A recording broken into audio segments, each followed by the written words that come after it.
अतिशय दुर्गम भागात वसलेल्या आणि आजही मूलभूत सुविधांपासून वंचित असलेल्या मोग्रजवळील कळकराई गावात श्री सेवा ग्रुपच्या वतीने होळी सणाचे औचित्य साधून सामाजिक बांधिलकी जपण्यात आली।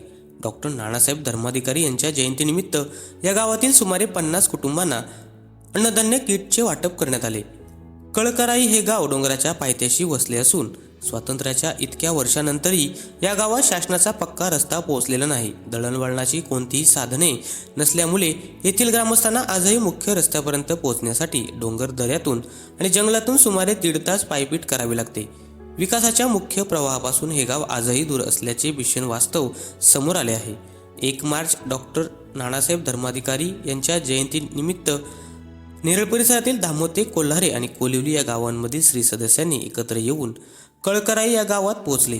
होळी सण आनंदाने साजरा करता यावा या हेतूने ग्रुपच्या माध्यमातून गावातील प्रत्येक गरजू कुटुंबाला जीवनावश्यक अन्नधान्य किटचे वाटप करण्यात आले। दरम्यान यावेळी श्री सेवा ग्रुपचे सर्व सदस्य मोठ्या संख्येने उपस्थित होते। डोंगर दऱ्यात राहणाऱ्या या ग्रामस्थांनी श्री सेवा ग्रुपने दाखवलेल्या या आपुलकीबद्दल कृतज्ञता व्यक्त केली।